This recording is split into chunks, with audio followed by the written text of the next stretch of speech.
Hey, I'm Dr. Neil Renaud, developmental optometrist at Eagle Eye Performance Vision. And today's video is all about all those different fun facts you've heard about your eyes. You've always wondered, is this really bad for my eyes? Those kind of things. We're gonna go through them and my opinion of them, if it's really bad for your eyes or not, or if it's good for your eyes. Make sure to hit subscribe, follow along with us if you enjoy learning more about vision. Follow us on Facebook and Instagram, and here we go.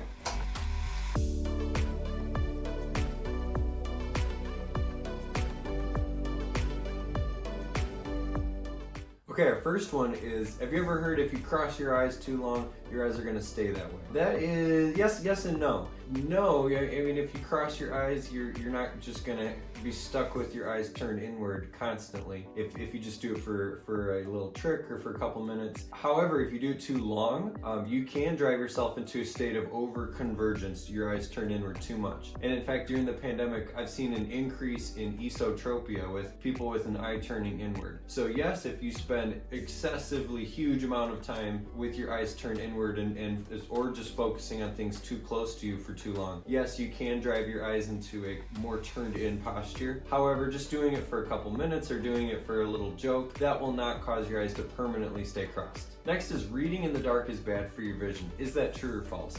It is true that it's going to make your eyes uncomfortable in a lot of cases, especially on a screen, because we should be trying to fall asleep, but we're getting lots of excessive blue light in our eyes and into our brain, which can create discomfort. Plus, we get a lot more eye strain where our eyes are kind of, the muscles are getting fatigued. They are working too hard, not taking a lot of breaks when you're reading it on a phone or something in the dark, because you're not looking far and relaxing your eyes very often. So it's uncomfortable. Plus, if you're under 18, an issue that can come up as well is it can increase a nearsighted prescription. If you are spending too much time focusing up close, then that can drive your eyes to become more nearsighted. We encourage our nearsighted patients to spend lots of times outdoors with their peripheral vision wide open, lots of light, they can see far away. Reading on a phone or any type of screen in the dark is the exact opposite. We have no peripheral vision, we're only looking up close, and potentially driving that nearsighted prescription to become stronger and stronger, which we don't want.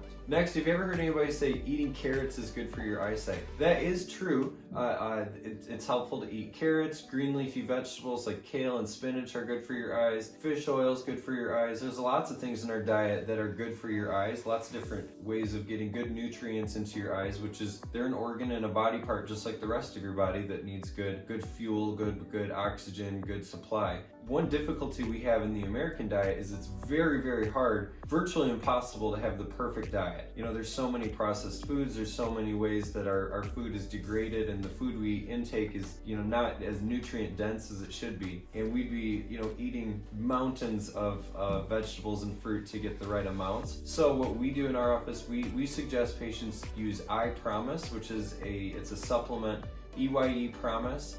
They have lutein and zeaxanthin supplements. It's in a pill form that helps your eyes have the right nutrients in them for the best possible contrast sensitivity, visual clarity, color vision, reduction of glare around headlights and stuff in the dark where you have better night vision. It's almost like having internal sunglasses. Your eyes are constantly protecting themselves, giving your brain the best possible visual signal. So yes, carrots are good for your eyes. Most vegetables and fruits are good for your eyes, fish oil. And if you really want to go above and beyond, talk to us about I Promise supplements. Next, you know anyone who doesn't want to wear their glasses because they don't want to become dependent on their prescription? This comes up a lot when patients have, kind of 50-50 prescription. Do we need it? Do we not? Patients often don't want to get totally dependent on glasses where they live just fine without them. What's really happening is you become dependent on seeing clearly. Once you have an appreciation for, oh, this is what 2020 looks like, this is what even better than 2020 looks like, then some people get really dependent on that, where taking their glasses off, what used to be clear enough is no longer as clear as they like. So you really get dependent on having better vision, just like how you get dependent on a good pair of shoes or things that make your life more functional. Once you know what it's like to have a good vision or good comfort, then taking that away can be more frustrating than it was prior to knowing what it's like to do better or see better. Next, you may have heard you should not wear someone else's glasses because it can ruin your eyesight. It's true to a very extreme, but not necessarily true. It's more it can create eye strain, headaches, lots of visual discomfort. If you have someone else's prescription and it's not quite the same as yours, it could be very blurry.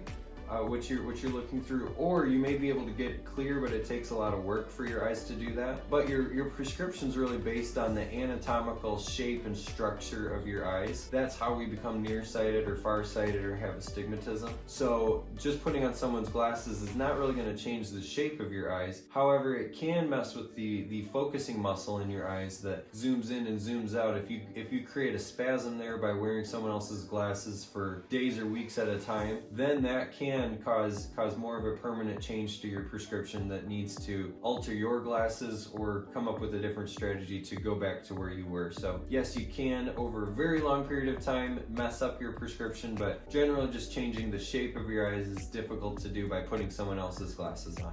And finally, only people who have bad vision need eye exams. That is not true.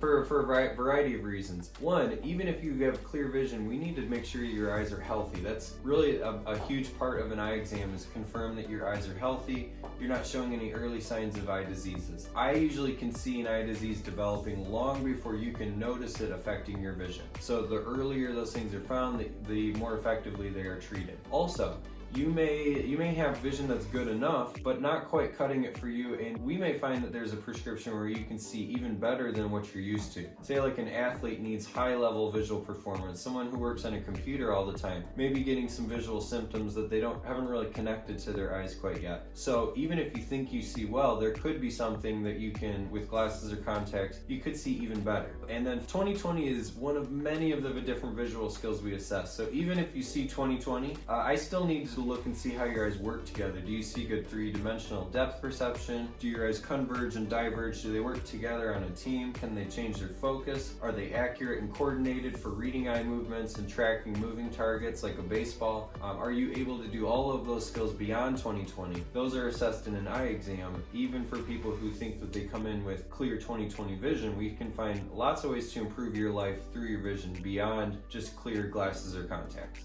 Okay, there you go. There are 6 visual myths or things you've always wondered about that have either been debunked or further explained. If you have even more, or if you've been wondering about a question about your eyes for a long time, is this true? Is it false? What's the best thing to do? Hit us up in the comments down below. Ask your question. We'll try to get back with you, and you can learn even more about vision. Thanks for watching.